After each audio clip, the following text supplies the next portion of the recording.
Hello बच्चों, let's read the question. So the question over here says, explain some harmful effects of agricultural practices on the environment. तो question में बोल रहे हैं कि हमें एग्रीकल्चरल प्रैक्टिसेस के कुछ हार्मफुल इफेक्ट्स बताने हैं ऑन एनवायरमेंट. इस क्वेश्चन का की कंसेप्ट क्या हो जाएगा? इस क्वेश्चन का की कंसेप्ट हो जाएगा एग्रीकल्चरल प्रैक्टिसेस. तो एग्रीकल्चरल प्रैक्टिसेस मतलब क्या होता है? एग्रीकल्चरल प्रैक्टिसेस में वो सारी चीजें आ जाती है, वो सारे टेक्निक्स, टूल्स, सब कुछ आ जाते हैं जो हम एम्प्लॉय करते हैं टू ग्रो, हार्वेस्ट क्रॉप्स. ठीक है, तो एग्रीकल्चरल प्रैक्टिसेस का मतलब क्या होता है? इसका मतलब होता है practice of sowing, growing and harvesting crops. अब इसमें हम यील्ड को इंक्रीज करने के लिए जितनी भी टेक्निक्स यूज करते हैं, क्रॉप्स को मेंटेन करने के लिए जितनी भी टेक्निक्स यूज करते हैं, वो सब चली आती है. तो हमें इन एग्रीकल्चरल प्रैक्टिसेस के क्या बताने हैं? यहाँ पर हमें कुछ एग्रीकल्चरल प्रैक्टिसेस के हार्मफुल इफेक्ट्स बताने हैं. Harmful effects on environment. Harmful effects of agricultural practices on environment. सबसे पहला हार्मफुल इफेक्ट क्या है? सबसे पहला हार्मफुल इफेक्ट है कि ये सॉइल को अनफर्टाइल बना देता है. कैसे? Due to practices like monoculture.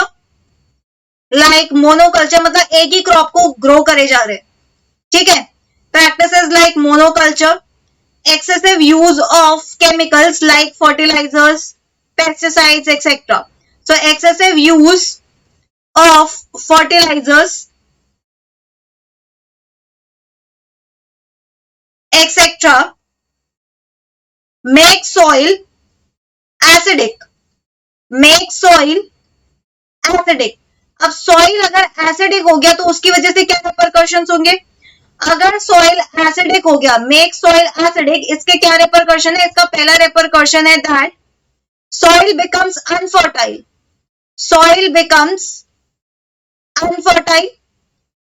और साथ में जो सॉइल में रहने वाले ऑर्गेनिजम्स है वो भी अफेक्ट होंगे. So living organisms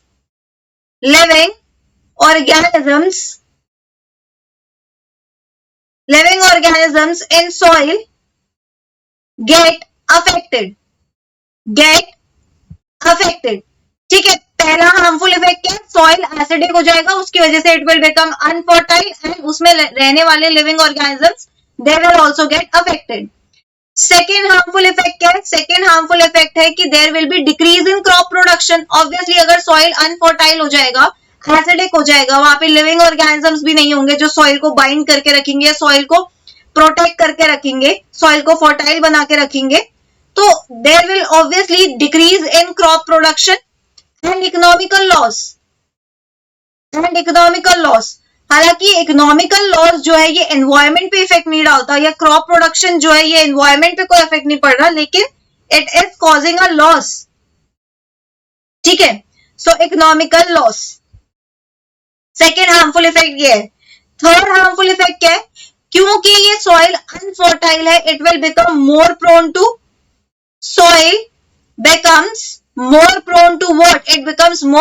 soil erosion. मतलब सॉइल की जो टॉप मोस्ट लेयर है that will be removed. Soil becomes more prone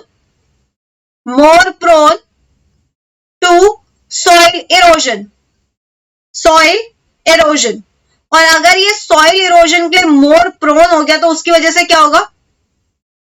उसकी वजह से होगा डिफॉरेस्टेशन. फॉरेस्ट ही नहीं रहेंगे. ट्रीज की रूट्स को बाइंड करके रखने के लिए या ट्रीज को संभालने के लिए एक बेस जो चाहिए वो प्रेजेंट ही नहीं होगा. ठीक है, नेक्स्ट इफेक्ट क्या होगा? नेक्स्ट इफेक्ट है, नेक्स्ट एनवायरमेंट पे जो अफेक्ट पड़ रहा है that is it will lead to over exploitation of water. कैसे? एग्रीकल्चरल प्रैक्टिसेस में क्या होता है? वाटर किस लिए रिक्वायर्ड होता है? It is required for irrigation. तो इरिगेशन के लिए क्या होता है? वाटर को ओवर एक्सप्लॉइट करा जाता है. Over exploitation of water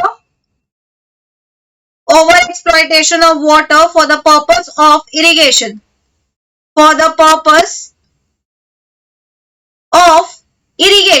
And this will add to the problem of water scarcity. Right. तो यहाँ पे हम क्या देख रहे हैं, harmful effect of, we are looking at harmful effect of agricultural practices. Agricultural practices में इरिगेशन भी आता है, ठीक है। नेक्स्ट इफेक्ट क्या है, next would be eutrophication and algal bloom. Eutrophication and algal bloom, ठीक है। यूट्रोफिकेशन मतलब होता है कि जब भी वाटर बॉडी में एक्सेसिव न्यूट्रिएंट्स प्रेजेंट है तो उसकी वजह से वाटर बॉडी एज करेगी, और क्योंकि यहाँ पे एक्सेसिव न्यूट्रिएंट प्रेजेंट है तो एल्गे अपना नंबर इंक्रीज करते रहेंगे, जिसको हम एल्गल ब्लूम कहते हैं। So we can write over here that chemicals like pesticides,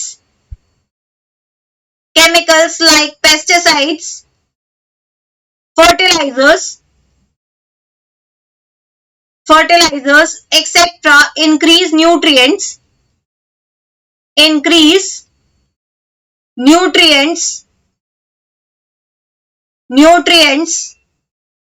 the water, ठीक है।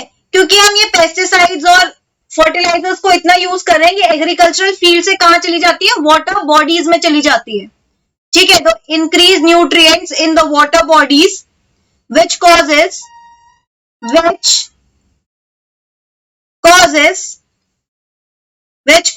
natural aging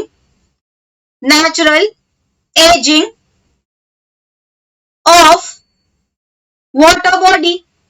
और वाटर बॉडी की नेचुरल एजिंग को हम क्या कहते हैं, इसको हम कहते हैं यूट्रोफिकेशन। और इस यूट्रोफिकेशन की वजह से क्या होता है, which results in algal bloom, ठीक है। नेक्स्ट हार्मफुल इफेक्ट क्या होता है इसका, next harmful effect would be over here biomagnification।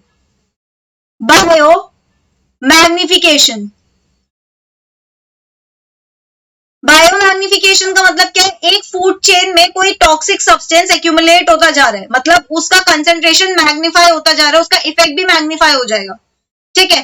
तो ये किस तरीके से होता है, क्योंकि ये पेस्टिसाइड्स वगैरह क्या है, पेस्टिसाइड्स और फर्टिलाइजर्स फूड चेन में एंटर कर जाते हैं और हायर ट्रॉफिक लेवल्स में इकट्ठा होते रहते हैं।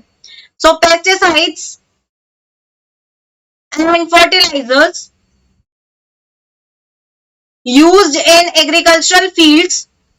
used in agricultural fields are non-biodegradable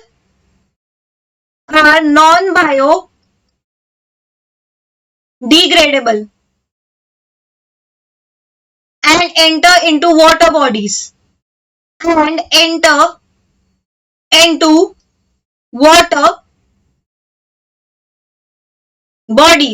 ठीक है।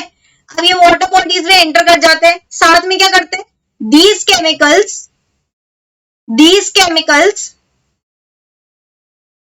keep accumulating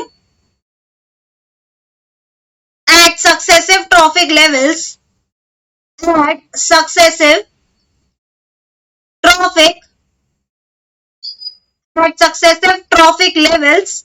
इन अ फूड चेन। और इसी प्रोसेस को हम क्या कहते हैं, इसी प्रोसेस को हम कहते हैं बायोमैग्निफिकेशन, राइट।